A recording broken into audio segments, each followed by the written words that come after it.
Hello दोस्तों, आपका स्वागत है हमारे यूट्यूब चैनल स्माइल विद एजुकांत। हंसते रहिए, मुस्कुराते रहिए। चलिए हम सोर्स ऑफ एनर्जी जो हमारा चैप्टर चल रहा है उसके पार्ट 4 को आज कंप्लीट करते हैं, उसको हम पढ़ते हैं। स्टार्ट करते हैं अपना चैप्टर 14 जो सोर्स ऑफ एनर्जी वाला चैप्टर है उसको हम स्टार्ट करते हैं। पार्ट 4 है। हमने हाइडल एनर्जी तक पढ़ लिया था, उसी से आगे अब हम बात करेंगे।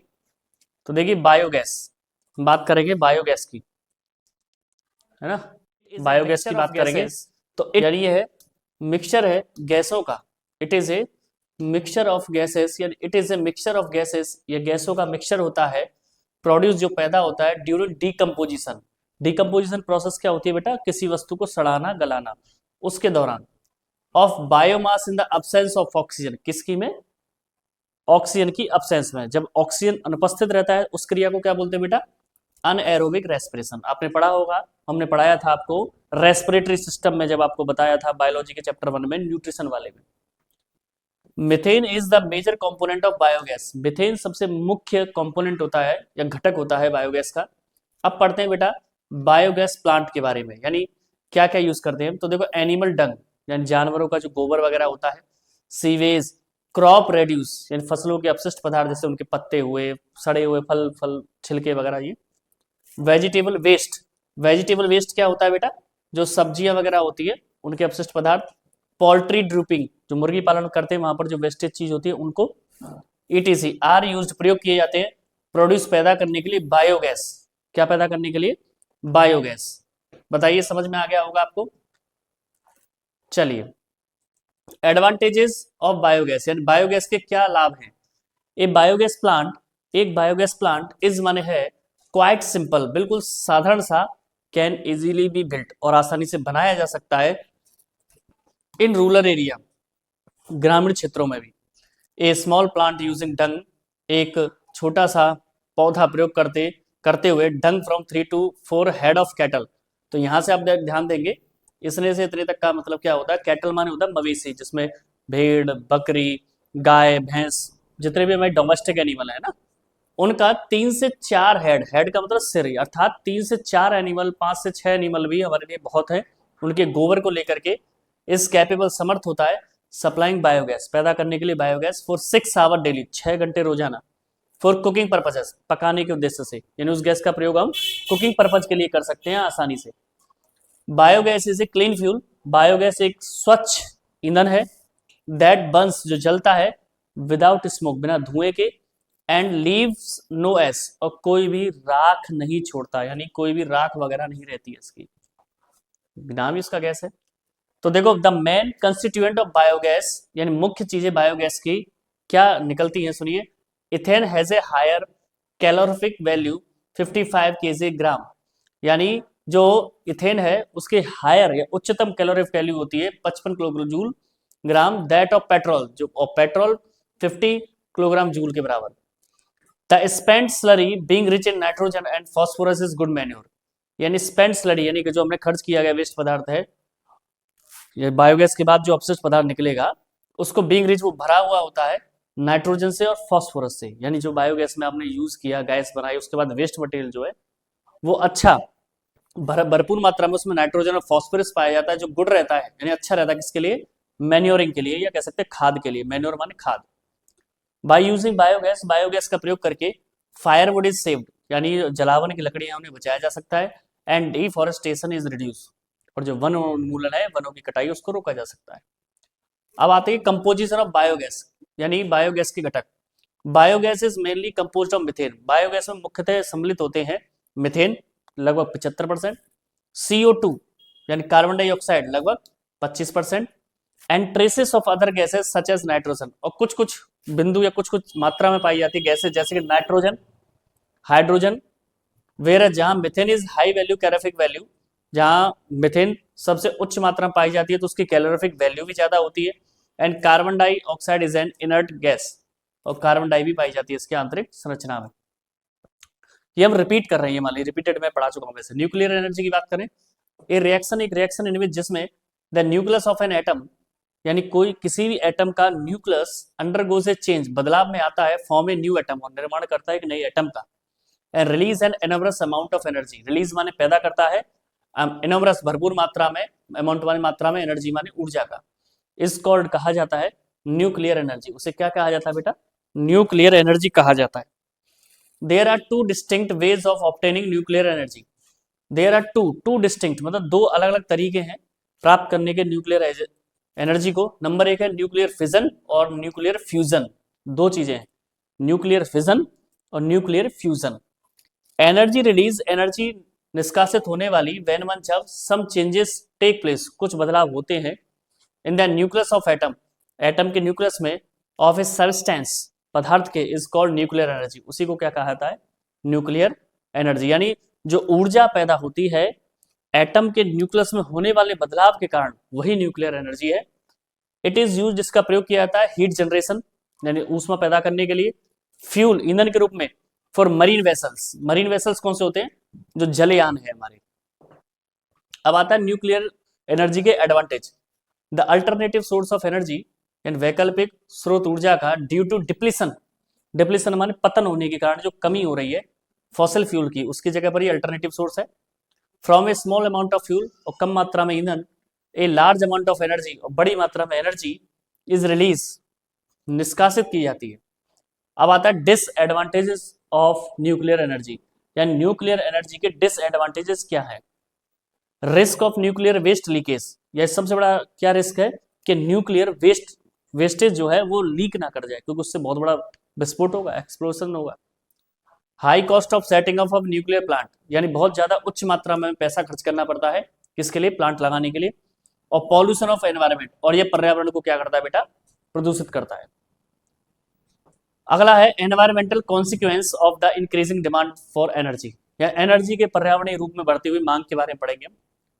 The consumption of for fossil fuels produce acid rain and damages plant, soil and aquatic life.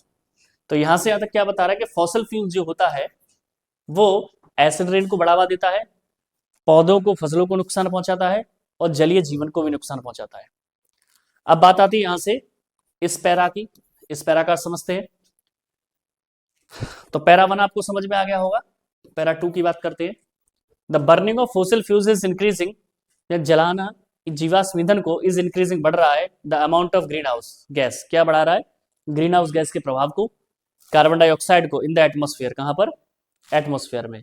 यानी जो हम फॉसिल फ्यूल यूज कर रहे हैं उससे बड़ी मात्रा में ग्रीन हाउस गैसेस बढ़ रही है, और साथ ही साथ कार्बन डाइऑक्साइड की मात्रा भी बढ़ रही है हमारे वातावरण में। अगला तीसरा पैरा की बात करते हैं, यहां से यहां तक की, the construction of hydro power plant is a disturbing ecological balance. यानी जो कंस्ट्रक्शन है हाइड्रो पावर प्लांट, यानी हाइड्रो पावर प्लांट के लिए हम जो निर्माण करते हैं बांध बना करके, कहीं पर भी हम प्लांट लगाते हैं हाइड्रो पावर प्लांट, वो इकोलॉजिकल बैलेंस जो है, जो पृथ्वी ने या नेचर ने अपना इकोलॉजी बैलेंस कर रखा है, उसे डिस्टर्ब करता है, क्योंकि जलीय जीव मरते हैं, वनस्पतियां जलमग्न हो जाती हैं, नुकसान होता है ना। चौथा पैरा की बात कर रहा है कि nuclear power plants are increasing radioactivity in the environment, और जो न्यूक्लियर पावर प्लांट है वो रेडियो एक्टिव, जो हमारे लिए बहुत ही हानिकारक होती है, उनको बढ़ावा दे रही है। अब पढ़ते हैं न्यूक्लियर फ्यूजन एंड न्यूक्लियर के बीच में क्या डिफरेंस है। न्यूक्लियर फिजन और न्यूक्लियर फ्यूजन के बीच में क्या डिफरेंस है? तो देखिए, मैं आपको एक तरफ से बताता जा रहा हूं, दोनों को साथ लेकर चलूंगा, ध्यान से देखिएगा, मैं बोर्ड के सामने नहीं आऊंगा, नजर आपकी बोर्ड पर रहनी चाहिए। कि it involves breaking of a heavy nucleus into lighter nuclei. Nuclear fission की बात करें तो इसमें शामिल है जो बड़ा न्यूक्लियस होता है या भारी न्यूक्लियस है उसे हल्के न्यूक्ली में चेंज करना है, टूट जाता है। जो भारी न्यूक्लियस है वो उसका टुकड़ा हो जाता है, सिंगुलर क्या होता है हमेशा? न्यूक्ली। अब फ्यूजन में क्या होता है? It involves the binding of two nuclei, यानी इसमें क्या है? दो न्यूक्ली जो है वो आपस में जुड़ते हैं, वहां पर ब्रेक होते हैं फिजन में, और फ्यूजन में जुड़ते हैं। दूसरा पॉइंट अंतर का, it is carried out by bombardment of neutrons over A heavy nucleus, यानी इट कैरिड आउट, यह जारी रखा जाता है, बॉम्बार्डमेंट होता है किसी भी प्रकार से विस्फोट के द्वारा, ठीक है, न्यूट्रॉन्स को, भारी न्यूक्लियस जो होता है उसको अलग करने के लिए। और दूसरा, it is carried out by heating and extreme temperature, और इसे जारी रखा जाता है गर्म करके और उच्च तापमान में। तीसरा पॉइंट है, it is A chain reaction, ये एक श्रृंखला होती है। It is not a chain reaction, ये चेन रिएक्शन नहीं होता। चौथा, इट इज कंट्रोल प्रोसेसेस, ये नियंत्रित प्रक्रिया है, यानी अपने नियंत्रण में रह सकती है। लेकिन फ्यूजन जो है ये अनकंट्रोल्ड प्रोसेस है। पांचवा अंतर क्या है? It produce an enormous amount of energy, ये भारी मात्रा में एनर्जी पैदा करता है, और ये पैदा करता है अधिक एनर्जी न्यूक्लियर फिजन की तुलना में, ये उससे भी ज्यादा करता है। छठवां पॉइंट है फिजन प्रोडक्ट्स आर हजार्डस, यानी फिजन प्रोडक्ट्स यानी जो उसका उत्पाद निकलेगा रिएक्शन के बाद, जो प्रोडक्ट निकलेगा बहुत ही खतरनाक होता है। लेकिन फ्यूजन में it does not cause pollution, ये पॉल्यूशन का कारण नहीं बनता है। अगला पॉइंट पढ़ते हैं। अब लौट करके मैंने आपको जितना बताया है उसको मैंने दोबारा से इसमें छोटे छोटे रूप में ले लिया है। आपकी 2 वीडियो जो अब चलेंगी ना, चौथे में यहाँ तक आपका चैप्टर फिनिश हो चुका है, लेकिन इनको मैंने दोबारा लिया है थोड़ा सा रिवीजन के टाइप में। ठीक है, रिवीजन के टाइप में लिया है, ध्यान रखिएगा। जैसे कन्वेंशनल सोर्सेज ऑफ एनर्जी हमने पढ़ा था पहले, नॉन कन्वेंशनल और कन्वेंशनल सोर्स ऑफ एनर्जी के बारे में, यहां तक हमने कंप्लीट कर लिया। अब हम चैप्टर को दोबारा से इसमें रिवाइज कर देते हैं। द सोर्सेज ऑफ एनर्जी, यानी एनर्जी के वो source which have been in use, जिनका प्रयोग किया जाता है सिंस ए लॉन्ग टाइम, काफी लंबे समय से, आर कॉल्ड कहलाते हैं कन्वेंशनल सोर्सेज ऑफ एनर्जी, यानी परंपरागत ऊर्जा के स्रोत। फॉर एग्जाम्पल, उदाहरण के लिए coal, petroleum, natural gas, hydel energy, wind energy, nuclear energy are considered, माने जाते हैं to be the conventional sources of energy. Firewood is also a conventional source of energy, firewood भी एक कन्वेंशनल सोर्स ऑफ एनर्जी है, but its uses is now limited, लेकिन इसका use अब बहुत लिमिटेड हो चुका है, क्योंकि किचन में क्या आ चुका है बेटा, गैस आ चुकी है किचन में अब। जैसे फॉसिल फ्यूल के बारे में बात करें तो फॉसिल फ्यूल में कोल आता है, पेट्रोलियम आता है, ये हमने पीछे भी पढ़ा था, इसका छोटा सा रिवीजन कर लेते हैं। कोल का, कि कोल वाज फॉर्म, कोल का निर्माण हुआ मिलियंस ऑफ ईयर एगो, लाखों सालों पहले। द प्लांट्स गॉट बरीड, पौधे दब गए, अंडर स्वैम्प्स, जमीन में, and due to high pressure, और उच्च दबाव की वजह से, एंड हाई टेम्परेचर, उच्च ताप की वजह से, इनसाइड द पृथ्वी के अंदर, दे वर कन्वर्टेड, वे बदल गए इनटू कोल, किसमें, कोयले में। Coal is the highest use energy source, coal सबसे ज्यादा प्रयोग किया जाने वाला स्रोत है भारत में। During the days of steam engine, यानी स्टीम इंजन के समय पर, या स्टीम इंजन के समय के दौरान जो भाप का इंजन था, coal was used in steam engine, coal का प्रयोग किया जाता था स्टीम इंजन में। मोर ओवर, इससे ज्यादा, coal was also used as kitchen fuel, और कोल का प्रयोग किचन के फ्यूल में भी किया जाता है, यानी कह सकते हैं किचन में ईंधन के रूप में। Before LPG, LPG became popular, यानी एलपीजी के पॉपुलर होने से पहले कोल का प्रयोग किचन में भी किया जाता था। नाउअडेज, आजकल coal is mainly being used, coal का मुख्यतः प्रयोग किया जा रहा है इन इंडस्ट्रीज, कहां पर, उद्योगों में। अब पेट्रोलियम पढ़ते हैं। Petroleum was also form million of years ago, petroleum भी लाखों वर्षों पहले बना था। The animals got buried under the ocean surface, यानी जानवर जो है दब गए समुद्र की सतह के अंदर, and were converted into petroleum, वो किस में बदल गए, पेट्रोलियम में, in due course of time, समय के अंतराल पर। Petroleum is the third major source of energy, petroleum तीसरा सबसे मुख्य स्रोत है एनर्जी का, बीइंग यूज्ड टुडे, जो आज प्रयोग किया जाता है।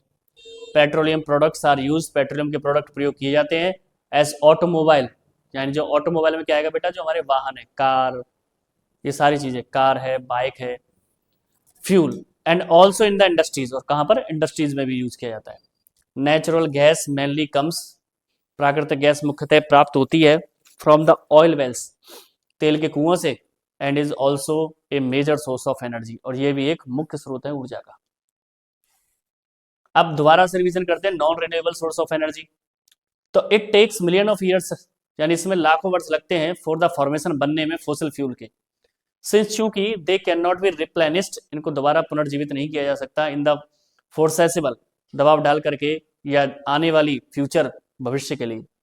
दे आर नॉन, इन्हें जाना जाता है as non renewable sources of energy, non renewable source of energy के नाम से। और रिन्यूएबल सोर्स ऑफ एनर्जी क्या होता है, कि दो सोर्सेस ऑफ एनर्जी, वे ऊर्जा के स्रोत, विच कैन बी रिप्लेनिस्ड, जिनको दोबारा से पुनर्जीवित किया जा सकता है क्विकली, शीघ्र, आर कॉल्ड कहलाते हैं रिन्यूएबल सोर्सेस ऑफ एनर्जी, ऊर्जा के स्रोत परंपरागत। Hydel energy, wind energy, solar energy are example, उदाहरण है रिन्यूएबल सोर्सेस ऑफ एनर्जी के। इनको हमने पढ़ लिया है ना, इनको दोबारा भी पढ़ेंगे एक बार। जैसे hydel energy, hydel energy is produce, hydel energy पैदा होती है बाय यूटिलाइजिंग, परिवर्तित करके या प्रयोग करके, काइनेटिक एनर्जी को, ऑफ फ्लोइंग वाटर, बहते हुए पानी में। तो बहते हुए पानी में कौन सी एनर्जी होती है, kinetic. Huge dams are built, बड़े बड़े बांध बनाए जाते हैं, over a source of water, पानी के स्रोतों के ऊपर। वाटर इज कलेक्टेड, पानी को इकट्ठा किया जाता है, बिहाइंड द डैम, बांध के पीछे, एंड रिलीज, छोड़ा जाता है। व्हेन द वाटर फॉल्स, जब पानी गिरता है, ऑन द टरबाइन, टरबाइन पर, द टरबाइन मूव्स, टरबाइन घूमता है बिकॉज ऑफ काइनेटिक एनर्जी, और काइनेटिक एनर्जी के कारण वाटर, पानी की, दस मान इस प्रकार इलेक्ट्रिसिटी इज जनरेटेड, इलेक्ट्रिसिटी पैदा होती है बाय द टरबाइन, किसके द्वारा, टरबाइन के द्वारा। इसको विस्तार से हमने बताया है पिछली वीडियो में। इलेक्ट्रिसिटी 10 मान इस प्रकार जनरेटेड, पैदा की गई, इज कॉल्ड, कहलाती है हाइडल एनर्जी, हाइडल एनर्जी या हाइड्रो इलेक्ट्रिसिटी, यानी पानी के द्वारा जो पैदा की गई एनर्जी है, इलेक्ट्रिसिटी की गई है, उसे हाइडल एनर्जी या हाइड्रो इलेक्ट्रिसिटी कहेंगे। तो ये हमने थोड़ा सा रिवीजन किया और लास्ट में भी हम इसका रिवीजन कर लेंगे। तो ये मैंने एक आपको 5 वीडियो में इसको 2 बार रिवाइज करा दिया, क्योंकि ये कहीं ना कहीं आपके बोर्ड के एग्जाम में आने वाला है। खासकर सीबीएसई वाले भी विशेष ध्यान रखें, और हिंदी मीडियम वाले मेरी भाषा से समझ सकते हैं, इंग्लिश से नहीं समझ सकते। तो ऐसी इंटरेस्टिंग वीडियोज़ के लिए हमारे चैनल से जुड़े रहें, लाइक करें, शेयर करें, सब्सक्राइब करें, ज़्यादा से ज़्यादा इसे प्रमोट करें। Stay healthy and stay fit. जय श्री श्याम।